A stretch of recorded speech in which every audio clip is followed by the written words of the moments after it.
This is the Average to Savage podcast with Paul Guarino. Everyone and anyone, athletes, celebs, and much more. What's up, everyone? I'm back for the second episode of the Average to Savage podcast. Got a special guest today, Anthony Marsella Jr. Anthony, what's up? What's going on, brother? Pleasure to be here. Yeah, so let's just dig right into it and tell us a little about yourself and how you got involved in boxing. How I got involved with boxing? Funny story. Whenever I tell people it happened by accident, they just laugh. Like, what do you mean it happened by accident? But I had a late start in the game. You know, when I talk to people outside of the sport, I'm like, yeah, I started boxing when I was like 15, 16 years old. They're like, wow, you were young. Like, boxing at a young age, like, you got a lot of experience. I tell them I had like 80 amateur fights, and they're like, wow, you know, Stargaze. I'm like, nah, like, when you know the business, you know that's a really late start in the game. But what I mean by it happened by accident was my father just wanted me to learn self-defense. I actually had gotten into a fight sometime in middle school. Nothing major, but my dad just wanted me to know how to defend myself in case I ever needed it. And we went to a local gym, and I didn't really stick with it at first because it was kind of like a boxing class, and it was kind of corny, you know. And I think after maybe a year went by, and I had went to a local fight, one of Peter Manfredo's fights, and I was like, Dad, like I want to box again. And we went back to a gym, and it was a little bit more one-on-one work. They put me in the ring, sparred a little bit here and there, but I wasn't really consistent. Again, I was just in there just for fun, learn how to fight. And one day I went to the gym, and everybody from the gym was getting ready to go to this local tournament, the Silver Mittens. And people laugh when I say that. It wasn't the Silver Gloves, it was Silver Mittens, a local tournament up in Lowell that I ended up winning like two years in a row. But the first time I went, when they asked me to go, they just asked me to watch. They're like, hey, you want to come watch the fight? I was like, yeah. Like I never seen any amateur boxing before in my life, so I was like, kids my age fighting. I was interested in seeing what it was like. So I went, and when I got there, I was tricked, man. So I had by accident. They tricked me. They signed me up. They were like, oh, you want to fight? And it was more like my ego, you know what I mean? I was always a competitive kid, and I just didn't want to say no to a challenge in a way, you know? Mm-hmm. So I was like, yeah, sign me up. Let's do this. I didn't have a mouthpiece. I didn't have boxing shoes. It was just, I just went in there, and I fought on pure balls. And actually, I lost my first fight, my first amateur fight. And I think that's really what sparked everything. Because that fueled the fire inside me. I started taking everything real serious, getting all the road work in, training, every day, 5-6 times a week. And ended up entering the first couple of major local tournaments, the Silver Gloves, the Junior Olympics. And they just took off from there. Ended up winning the New Englands almost every year, regionals, going and competing at the national level, and here we are. Gotcha. And did you grow up playing any other sports? Yeah, I was big in basketball and baseball. The year I started boxing, I was actually starting football, but I had broken my thumb, which was not involved in any sport. I actually fell at the beach. I had a cast on everything. Oh, what did you do in boxing, baseball, basketball? No, I just fell at the beach. Which I actually have a screw in my thumb till this day, which had to be put in there. The doctor said that the way it was broken, that if I was going to continue to box, if it was something I was serious about, that I should get the surgery because it would probably keep breaking in boxing. The way I'm using my hand. So we had the screw put in, and that point in my life was when I was like decided that this is going to be a long-term thing, and that's when I put down the rest of the sports. I was a freshman in high school, and I loved basketball. I wanted to play I wanted to join the high school team, and I remember going to tryouts and talking to the coach. And I was like, hey, what time's practice every day? And like, oh, every day 5 o'clock.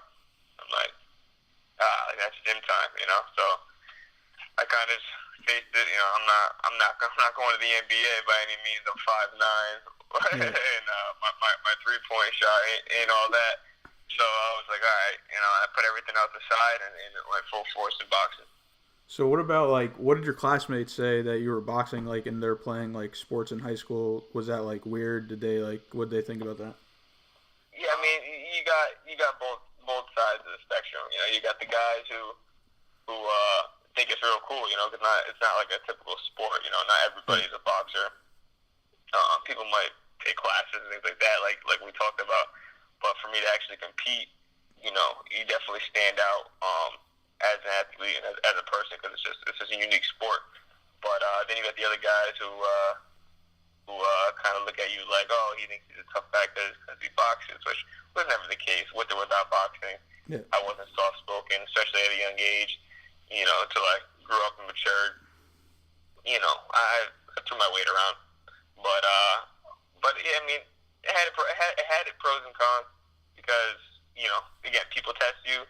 It can make you look good and it can make you look bad, you know. So especially at a young age, because again, you know, like people want to test you or just people want to support you and you know, congratulate me on my achievements at the time. But that comes with the territory in this sport, you know that, and even now as an adult and in the pro leagues, you still get the same thing. Yeah, for sure. So what about what made you decide to go pro in 2016? So actually another accident. Not having, you know, much of an amateur background, you know, again having a late start in the sport. I started competing at 15, 16 years old, you know, seriously competing.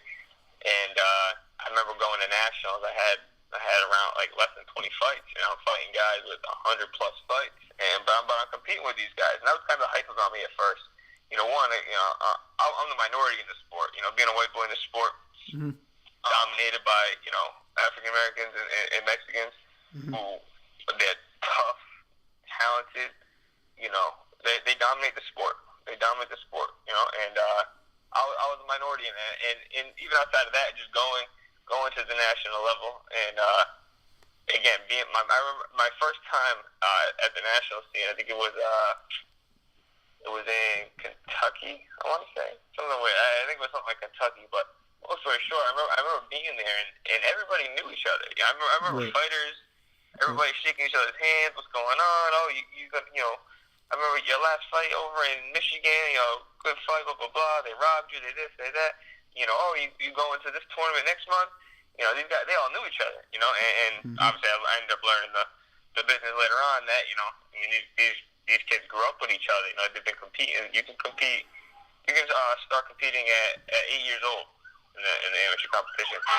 So you got guys who, you know, they've known each other that long. And for me, I was like a deer in the headlights my first time competing at nationals. You know, I remember I got a bye, and I got to watch my competition, and I was real confident. I was like, you know, I could beat this guy. I don't remember his name, but I remember watching him fight. You know, and then when it was my turn to compete, they described me as a deer in the headlights. And I did nothing. You know, it was like, you know, who is that? Who is that in there? I just kind of froze up. But it was a good experience, and I think that's what helped me propel in the sport so fast. Is I got a lot of experience in a small amount of time. You know, me and my father, we traveled every tournament that we could afford to get to. We fought, you know, every local show that we could in the beginning, and that's why I was able to almost rack up 100 fights in a short span of time that I did in the amateurs. But going pro, I was in no rush. So you said, was it 2016 I went pro?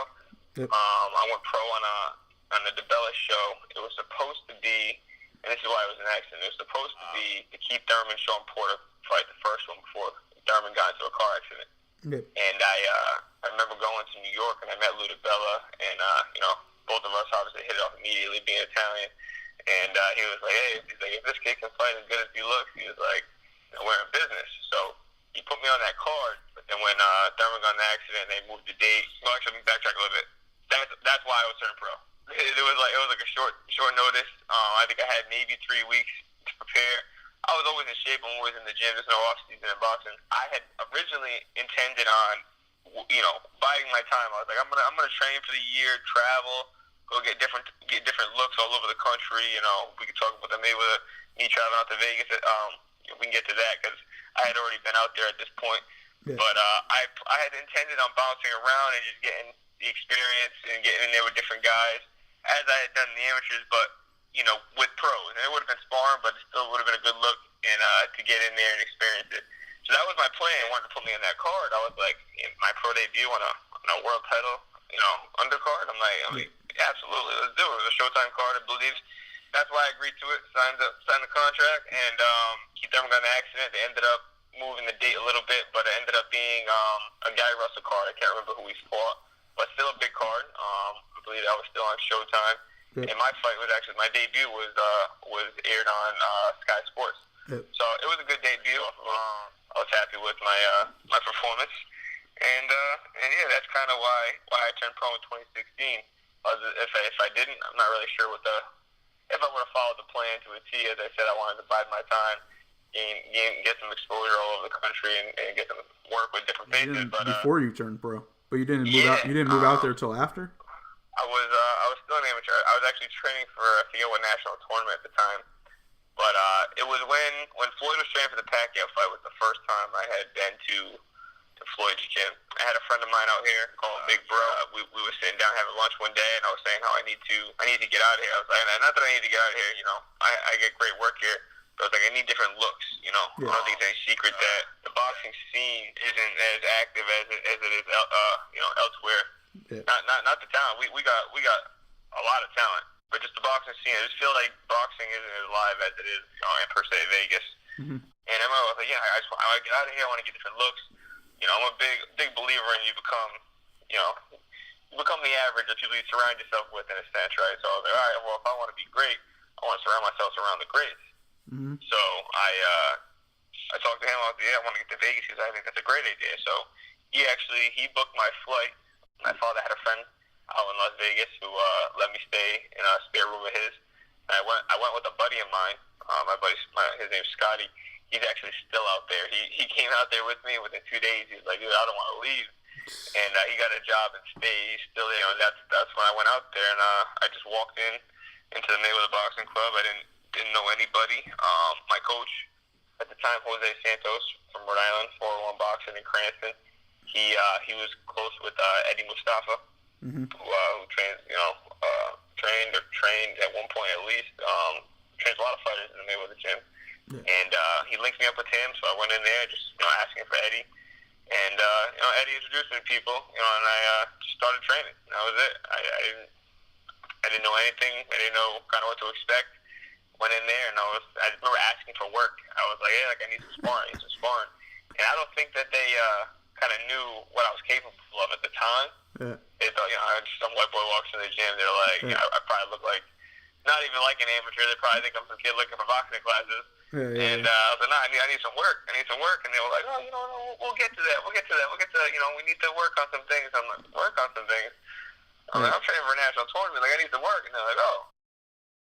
They put me in there with someone. I don't know what his name was. I remember the first time I sparred in there, everybody came out, kind of like you see on TV, banging the ring, and they were like, damn, that white boy can fight. Like, okay. So I earned my stripes, right out the box. And that's just kind of what happened. I was there for 3 weeks the first time, and I remember going home, telling my father about the experience and, the amount of work I was getting and the type of training and quality of training I was getting.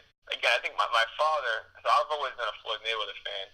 I think my father thought I was just stargazing, kind of just wanted to be over in the limelight, be around, be close to Floyd type of deal. And I'm like, nah, like that. Like, I know, I need the work I'm getting out there. And because for a while he didn't really support me being out there alone. I was only maybe 18, 19 years old. What is it, 2016? Yeah, that's what I was about to ask. 23 now. So I think he was a little worried about his young son being in Sin City, but also worried about my well-being in the gym, making sure someone's looking over me and whatnot. And that's when I ended up getting close with my coach now, Chris Ben. I don't know how to pronounce his last name. You can type it up later. You can see that. Yes. Nobody can get that accurate. He took me under his wing, and he trains Jay Leon Love and again a handful of fighters over at Floyd Gym as well. And I started doing track work with them, strength conditioning with them, as I sending clips back on with my father. But actually, I ended up going out there probably 2, 3, maybe 4 times over the course of the year for a week, 2 weeks at a time. Just whatever money was in my pocket. My dad didn't support it, so I went on my own dime.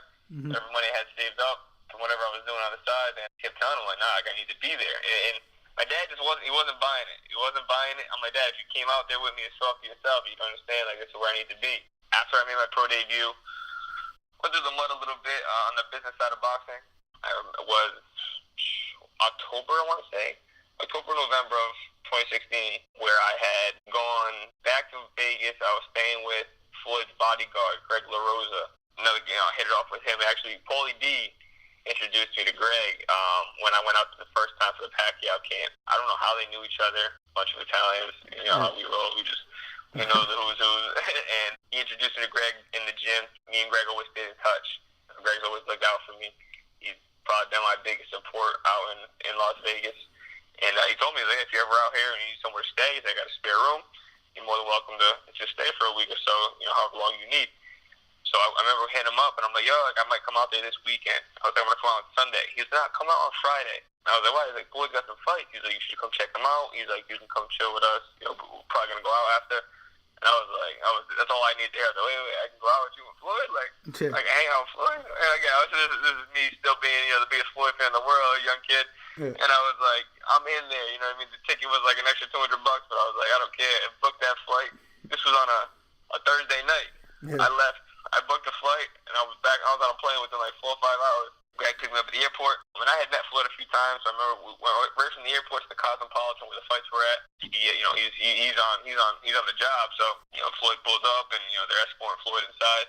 But when Floyd was getting out of the car, you know, he recognized me, obviously from the gym, but also he actually did a gig in Providence one time where, you know, we were chatting a little bit. We took a picture, and he was like, "You're a fighter, right?"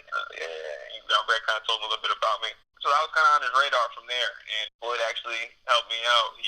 He took care of me a little bit, put me up for a while I was training for my second pro fight, and I put a couple of dollars in my pocket. You know, he told me, you know, he's like, he knows the game. He's been through it. You know, he takes care of his fighters. He wants to make sure that they're comfortable, make sure that they can focus on the task in front of them. Sometimes, you know, money, even a place to stay or transportation is a big burden on us fighters if we're not in a comfortable situation, because a lot of us aren't.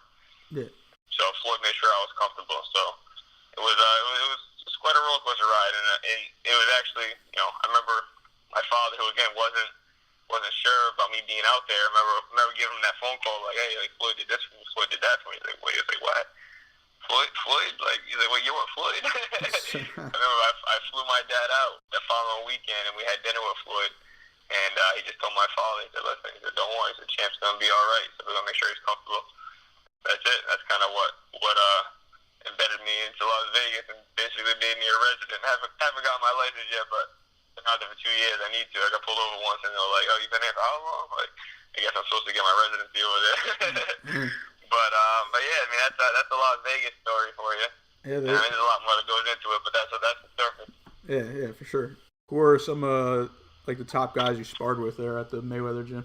So actually, funny story of that is the top guy almost was Floyd. I was actually supposed to spar with Floyd one day, which I was heartbroken that it didn't happen. I was amped up. I another time where I kind of just got back into the gym. You know, I remember Floyd was there. He wasn't training for nothing. He just for some reason jumped in the ring, and he sparred with Thomas Delorme. But he looked at me. He looked at me. He was like, "You got your gear?" And this is, actually, I'm sorry, wrong story. I didn't just get back in the camp. It was my last week of a training camp. Around that same time after he put me up, he told me, you got your gear? And I was like, yeah, I got my gear. But I had just gotten blood work that day because I was leaving in like 2-3 days for my fight back home. It was my second pro fight. Mm-hmm. It was my last day of sparring. I had already sparred that day. But I didn't care. I told Coach, I'm like, I don't care. Like, if Floyd asked me to spar, I'm sparring. Yeah. I'm getting in there. I'm not passing up this opportunity to get in with one of the greatest ever. I ran out to the car, literally threw my gear on. I jumped in the ring, like, let's do this, you know. And Floyd, he's like, Floyd, I was like, you're going second. He's like, I'm sparring with him first. So he went, I want to say 3-4 rounds. But he kept getting hit with low blows by Delorme. And then he hit him with this another big low blow, and Floyd was like kind of just rolled out the ring like, I'm good. Like, too many low blows. Like, you're not even in camp. You didn't need to be in there. You kind of just want to. I don't know what was going on with Delorme at the time, but he wanted to see what he was all about, and probably the same reason why he asked me to spar. I wanted to see what I was about. Yeah. So I was heartbroken, man. I was heartbroken that day. But Floyd, that's the almost sparring Floyd story. But as names go, the first time when I was in Vegas for the Pacquiao camp, I sparred with Rancis Bartholomew. I've been in the ring with Gervonta Davis, all of Floyd's guys, Ladarius Miller, real good southpaw. He beat Jamel Herring. That was a great fight. I've seen that one live. Yeah, it was in Vegas, right? Yep. I was in Vegas. Devin Haney, Ashley Theophane. There's many more names, man. Yeah, I've sparred some big names out there. I mean, you name it. I mean, pretty much everybody in Floyd Stapler around my weight class I've been in the ring with. Yeah. But there's Ryan Garcia. I was gonna say there's names outside of the gym right now. It's Ryan Garcia, obviously Golden Boys, one of their biggest prospects right now. Oh, so how is that? He came in. I would say I don't remember too much of it because and no excuse about I was sick as a dog that week. I don't know. I think I had food poisoning. I don't have the flu, but I think it was food poisoning. Some sushi or something that I ate over on the strip. And I was throwing up that week, but it was my last week of camp. It was another.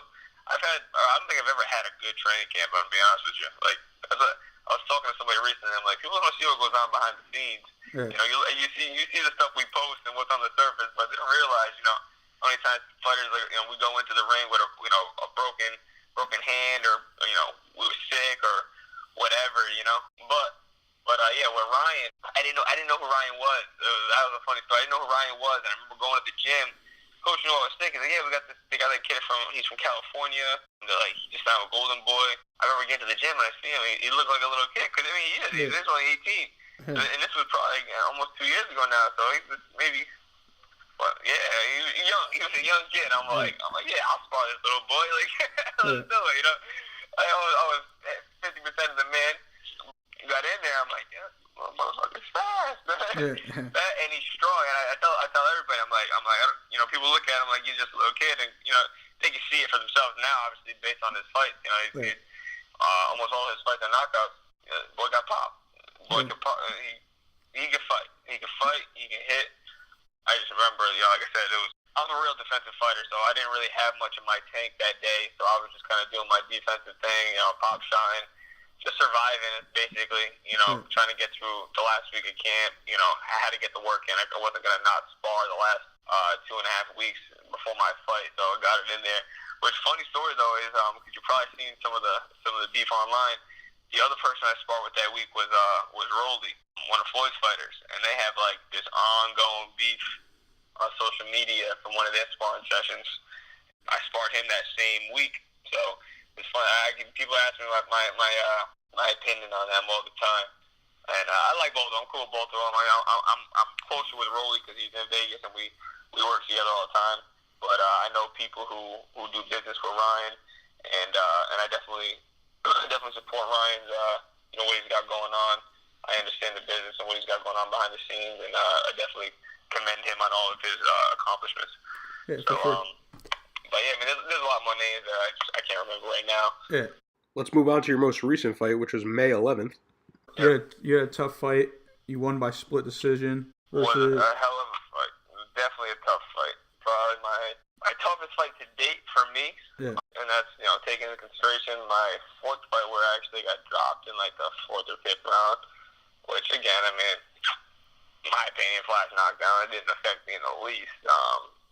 Placement and drop the hand, But yeah, no, this fight, and again, I haven't spoken on it too much simply because it just sounds like excuses. But me knowing what kind of went on during camp, a lot of personal issues and health issues, coming off of pneumonia, I had the worst camp of my life going into this fight. Yeah. And I knew this dude was tough. I say this not to take anything away from my opponent because I knew he was tough. At this level of my career, we're not fighting. We're not looking to fight prospects or world champions. That's why you're not going to see a guy with under 10 fights calling out. The Floyd Mayweathers of the world per se, the Terrence Crawfords, the who's, or even the guys who the Devin Haney's or the Ryan Garcias. Well, unless you're Rolly, actually, Rolly's been calling him out on a daily basis. But I actually wanted to fight a guy who was 9-1 or 10-1. They turned the fight down. I wanted that fight because me as a guy fighting a 10-0 or 10-1 guy, whatever he was, would have looked real good on paper. You know what I mean? That's how this business works. A lot of people don't understand the business. I'm sure you do, but the people listening, I wanted to fight this guy. He said no. But then when the matchmaker called me and said, this guy said he will fight you. And it was the guy who beat the 10-1 guy. They actually fought twice. He lost him the first time, beat him the second time. And it was Rolando, the guy that I fought. He beat him the second time. So he was, the record is 8-7 going into this fight. I checked him out. Oh, yeah, no, absolutely. I'll take that fight. And I'll be honest, I thought this was going to be my best performance yet because, personally, Rolando it was tailor-made for me. You know, come forward guy.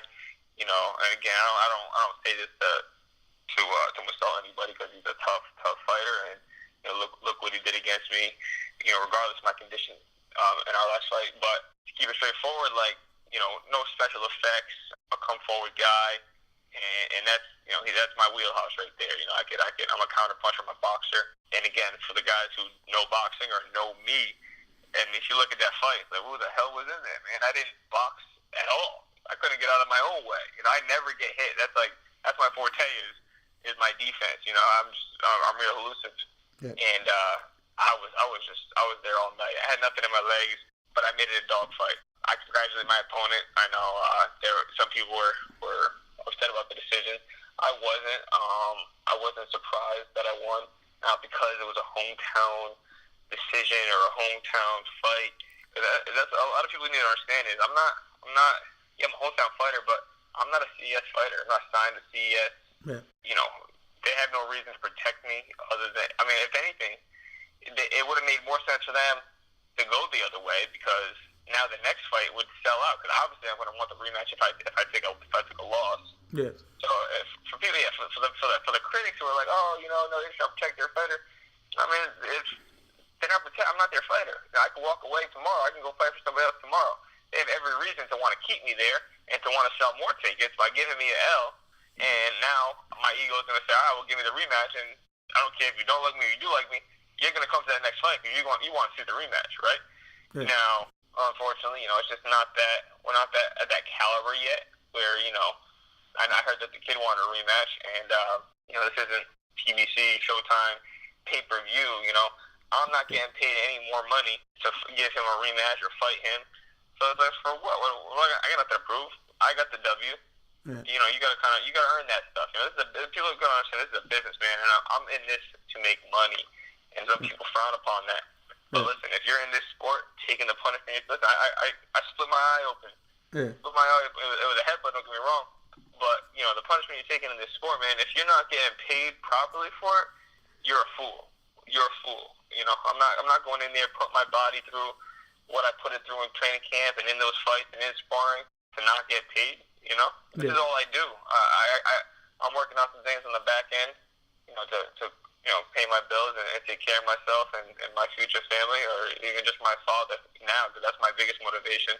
And we can talk about that after. But I'm in this to make money, man, and if it don't make sense, if it don't make dollars, it don't make sense. If it don't make money, it don't make sense. Yeah, for sure. Like, yeah, I don't think people realize sometimes boxers have to, like, live regular lives, too, like, everyday life, not just, like, everyone just sees the match of that night, you know? And I don't think they get, yeah, so they don't get it, like, stuff like that. That's one thing, I take my hat off to a couple people, like, Roland Estrada, local coach, his son, Jason, Big Six Estrada, was an Olympian.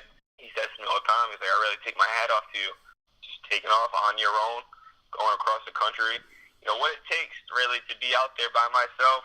But people don't realize boxing is more of a mental game than a physical, and it does take a lot, and that's why I talk about, you know, I don't want to get into the details, but you know, with my last fight, with what I was going through physically, mentally, you know, on top of the, you know, with again some of the situations that were going on in my life, on top of the fact that I'm already by myself on the other side of the country, kind of putting myself, you know. I got to do everything on my own. I don't got nobody to turn to. You know, I don't got family to talk to.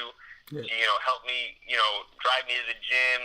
You know, make sure that I'm fed properly. I'm doing everything on my own.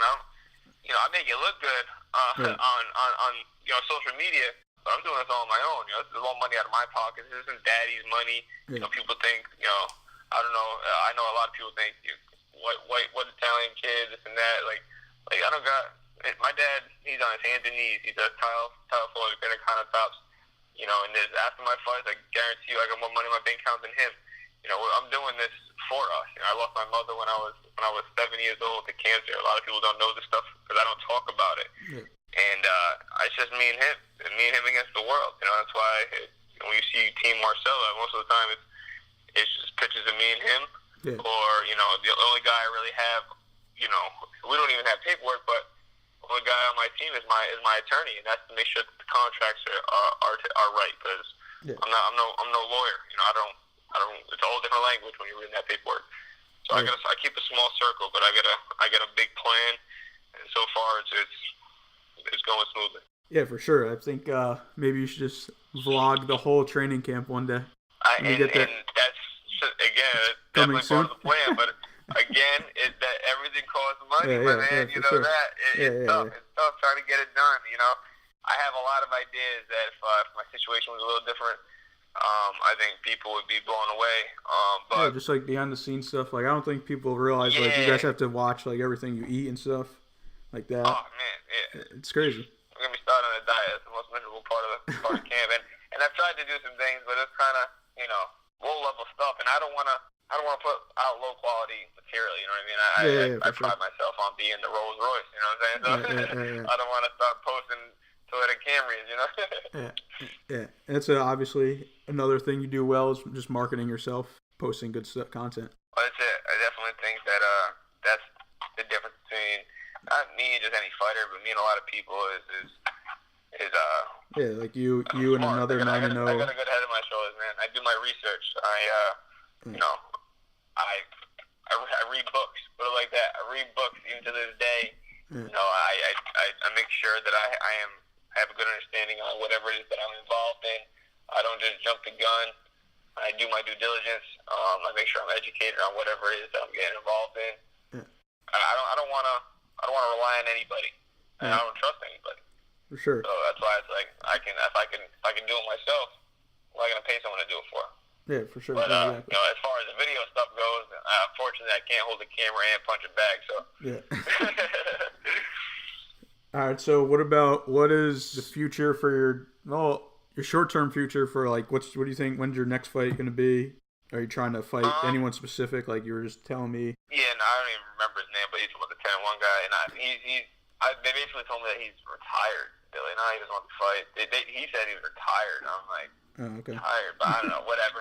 At this level, maybe he was just an opponent level guy and just having a lousy competition. I don't know his story. But at this point in time, specifically, I have nothing on the table. I have a lot of conversations that are being had with all sorts of different types of people.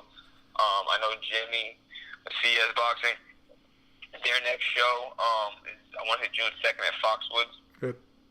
And then their next show at Twin River, I want to believe, is sometime around August, which I think I'd be capable because I actually have a mandatory 60-day suspension because of the cut above my eye. Yeah. Nothing's been talked about yet. I have no date, but I'm also in no rush. There's some things that I'm working on in camp and strength training that, I'm in no rush to jump into the next fight. Yeah. As far as opponents, it's going to be my 10th fight, so 10-0. It's kind of a monumental mark for a lot of fighters. That's when things on TV and potential sanctioning bodies, you can start getting ranked, which is a lot of the conversations that we're having right now, which is why we're in no rush. So the next fight, I think, is going to be a crucial one for me as far as where it places me on the boxing scene, and that's why we're in no rush. And maybe it's not, but we're getting the conversation started. Maybe the next fight is just another fight. Yeah. Either way, I plan on putting on a show as I always do.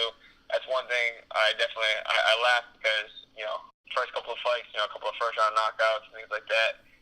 People complain. They knock out and they complain. Yeah. You don't knock them out, they complain. You box the brakes off a guy, and they're like, he ran. I want to see a fight. They want to see a Hagler Hearns or a Roberto Duran style fight. All right, so my last fight, I give you a fight. That was a dog fight. You can't say you weren't entertained in that fight. What's that? I said your last 4 fights, you got everything. You got TKO, a knockout, unanimous decision, split decision. So I think I'm doing my job, as far as an entertainer. If I'm trying to entertain you guys, I had that cut over my eye. Yeah. And it was a dog fight. I ended up dropping him in the 5th round with a solid left hook, which I honestly can't believe he got up. Take my hat off to him for getting up. I was so mad that he got up. Yeah. That's funny, man. You know, you in this sport, being such an opinionated sport, and you know, Yeah. you can have biased fans and this and that. Yeah, man, it's like they're never happy. And that's what I learned. It's like you kind of have to block that stuff out. You can't let that get to you. But you know, the fans are never happy. It don't matter if you knock them out, if you don't knock them out, if you give them a dog fight, if you give them a boxing lesson. It's always something. They're always gonna have something to say. Always, always, always. And it kind of fuels me though. I kind of like it gets to a point where now I'm enjoying it. It's almost comical, some of the things that I read. But I gotta really, the people who support me, and I got nothing but love. It really is. It's quite the feeling to see the kind of love that I didn't even know I had. Yeah. You know, the words that people, you know, things that I see people saying about me. So it's a great feeling, man. It's a great feeling to have that kind of support, especially back home. But not even just back home, all over the country now. Yeah. Even all over the world, I have people in other countries that reach out to me on a regular basis. Yeah, in Uganda, right? Definitely. You seen that? Yeah. My guys, they stay in touch with me real close. They took a picture with a bunch of their fighters, you know, holding up a sign. So I mean, it's cool, man. It really is cool. But also, even just being in the limelight definitely makes you aware of the who's that are around you. You know, you see people, the closet friends or the closet fans who when something bad comes out, you see the true side. You know, the true side of them. It's crazy. You know, actually, I had people in that last fight when people were telling me. Again, and nothing against my opponent, man. I take my hat off to him. You know, we didn't talk too much. You know, he came to the fight. He had a job to do. I get that. You know, I get that stuff. As far as the fans, the local fans, it's like, man, you got this kid from I don't know where he's from, outside of the country. You don't know him, and there's people in the crowd, yelling his name. You know what I mean? Yeah. Like they want him to win. You know what I mean?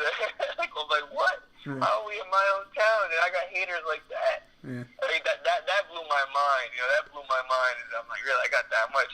I'm not saying I got more, maybe but I said, wow, people from my own hometown really want to see me lose. Like, that's incredible to me.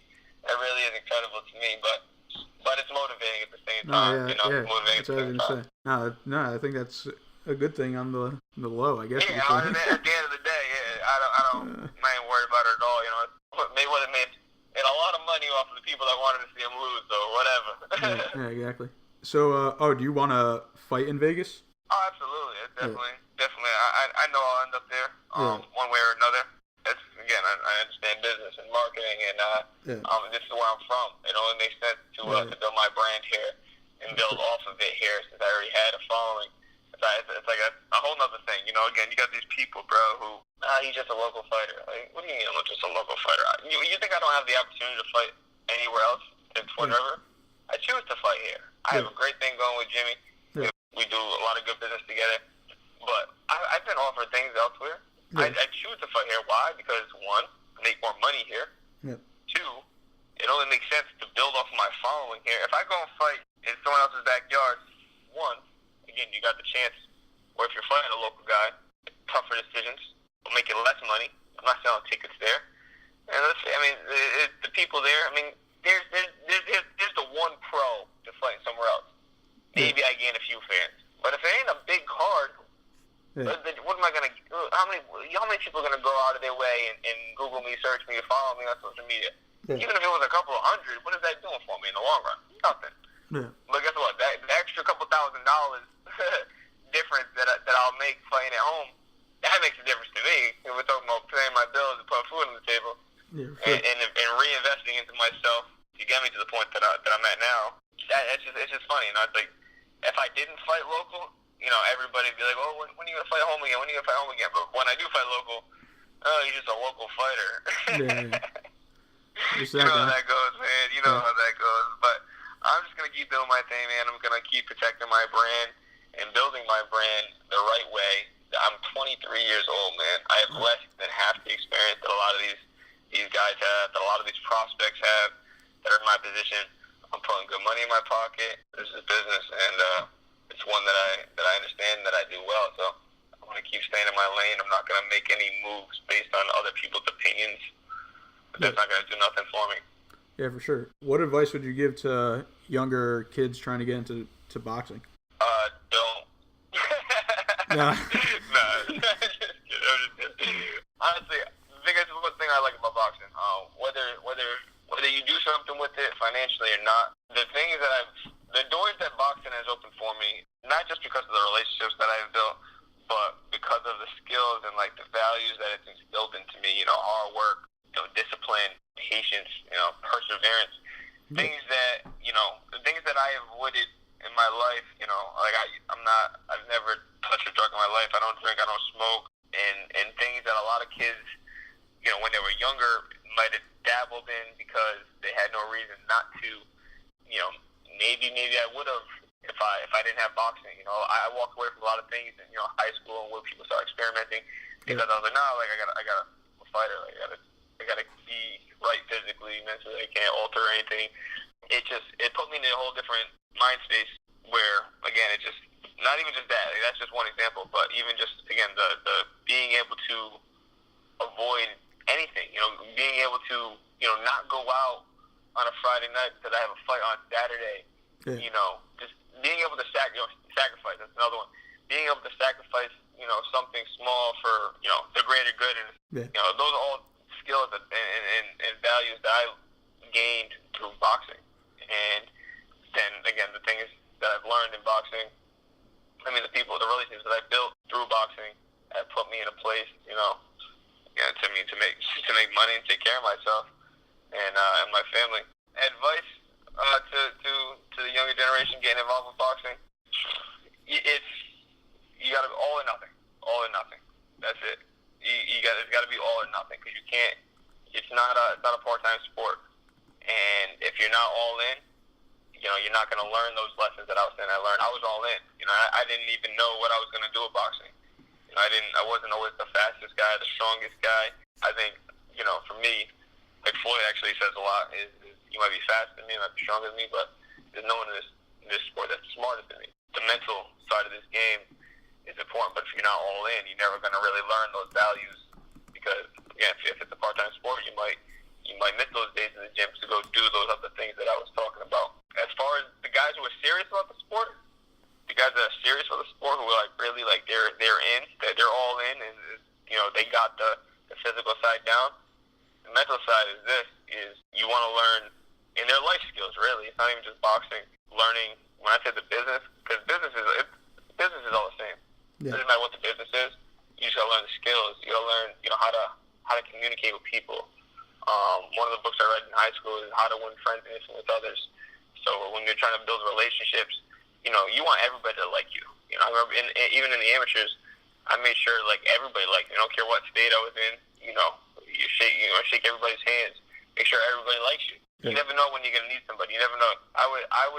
Something I pride myself on is not burning bridges because you never know when you're gonna have to cross that bridge again. For sure. Yeah. So things like that, to me, are important. It's not even just like talking about like karma, what goes around comes around, but like I'm a true believer in like do good, get good.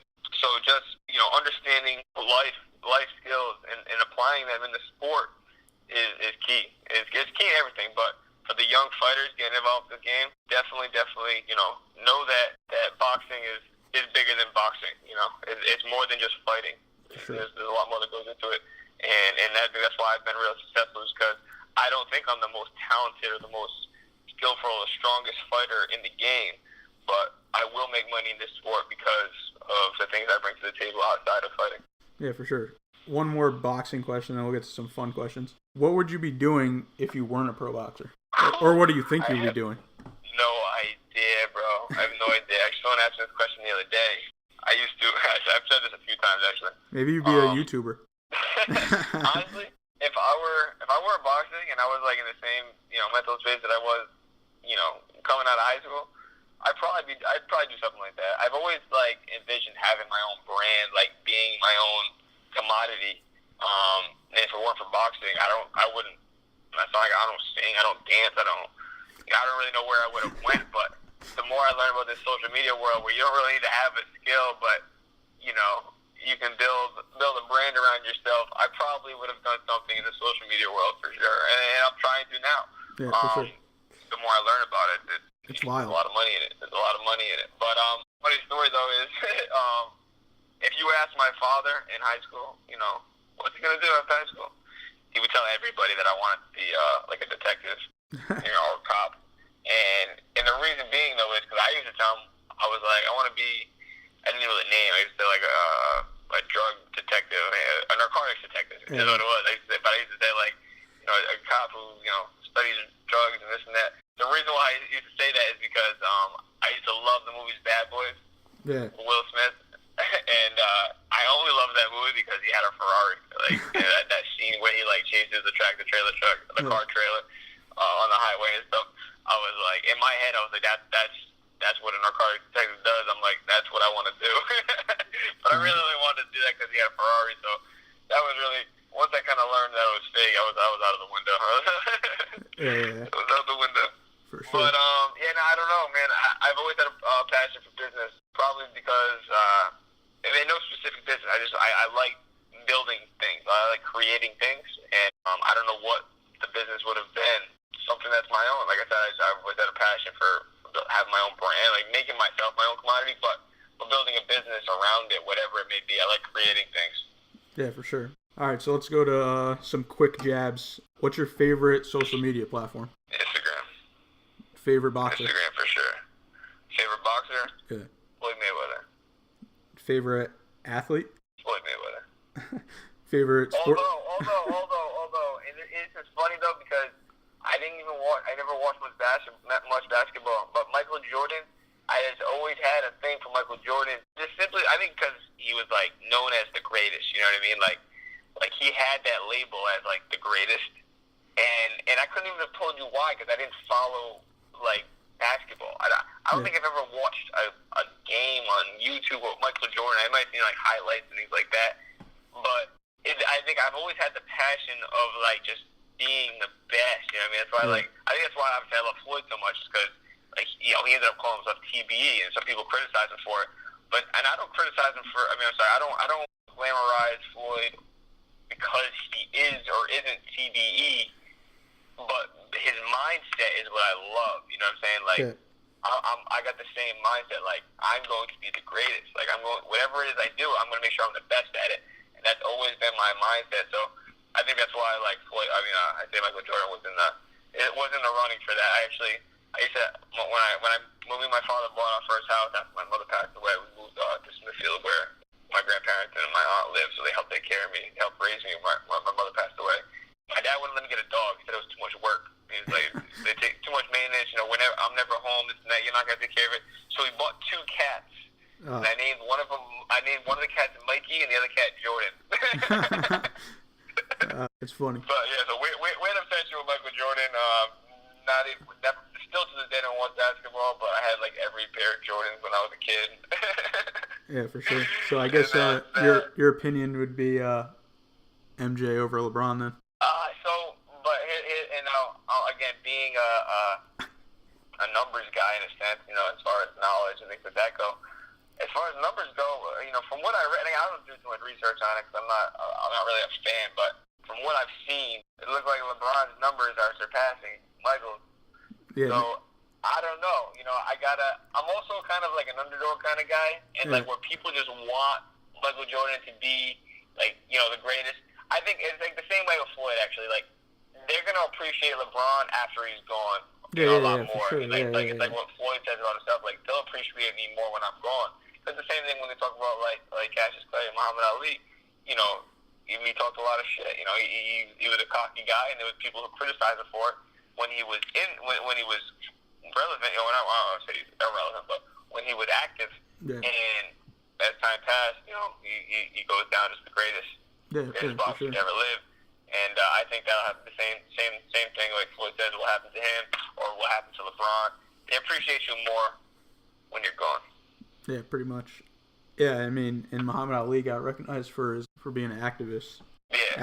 Especially after he passed away, they were talking about it way more. Back to the quick jabs. What's your favorite food? Ooh, I eat everything, bro. But I'm Italian, man, so you name it. If it's pasta, if it's a carb, I like it. I got a better one. Pasta, pizza, wings, man. I'm just. Where's the best pizza spot? Best pizza spot? Ooh, Antonio's Pizza on Thayer Street in Providence. The that'll be. Have you had New York That's probably, pizza or Connecticut pizza? I was gonna. Yeah. Well, here's the thing. I can't say I've like had real like New York pizza. No, you got to come to Connecticut though. No. Screw New York. I gotta come to Connecticut. Yeah. Screw New York. Yeah.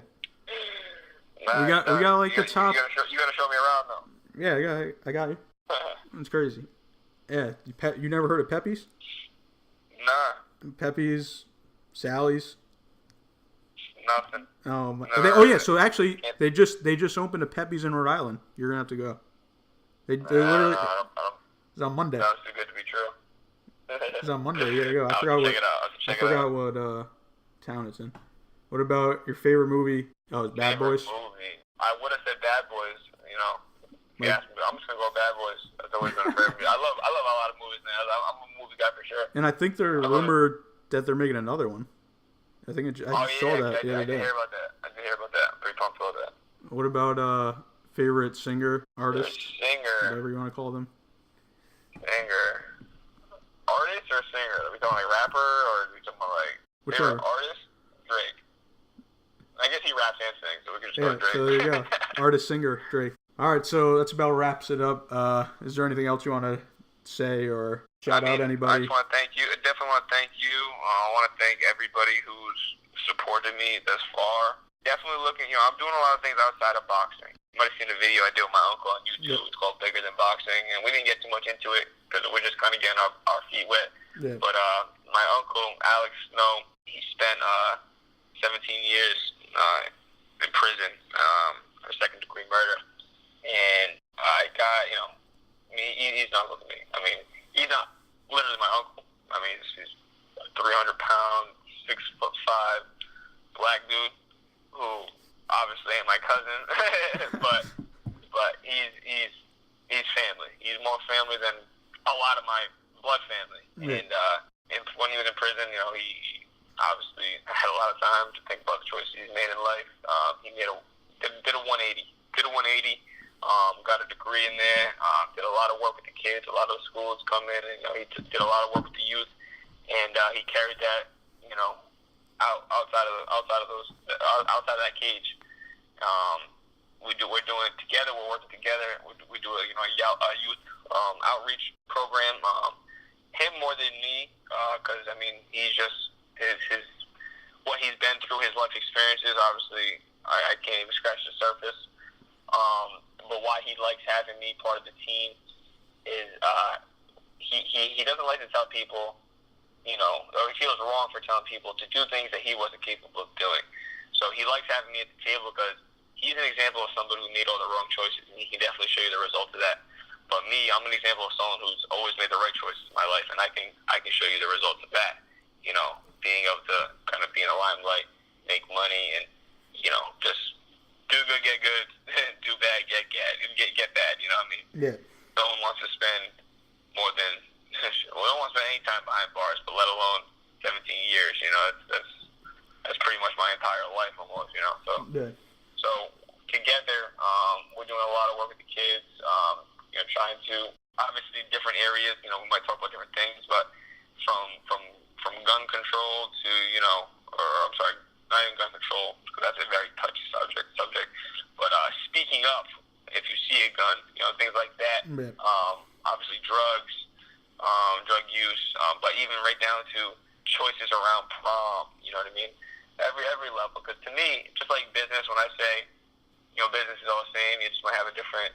It might be a different type of company. Maybe it's sports, maybe it's clothing, maybe it's whatever. But for me, when it comes to that type of stuff, I don't care. And when it comes to choices, I don't care if it's drugs, guns, gang violence, bullying. Choices to me are all the same. It's just got a different face, just like in business.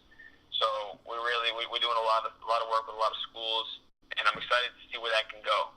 Because that's something that I'm definitely passionate about. Like when you ask me what I've been doing for boxing, I don't know. And I say this to my uncle all the time because I don't enjoy a lot of things. I don't even like boxing.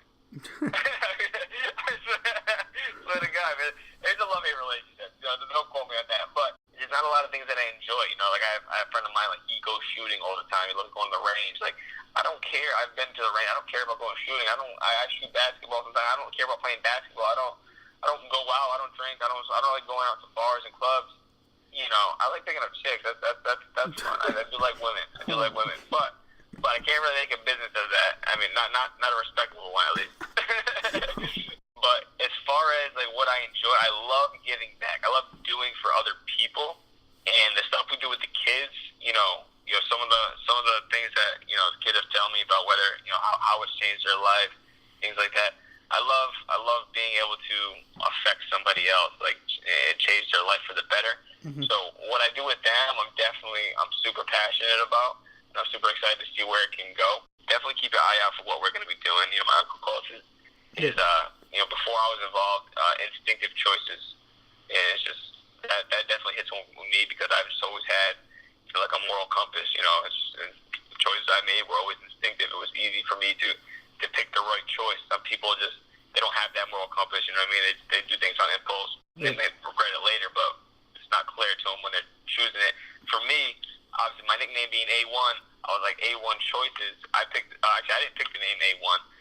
Floyd's uncle, Gerald, he called me A1. Was it A1 Anthony Marsella?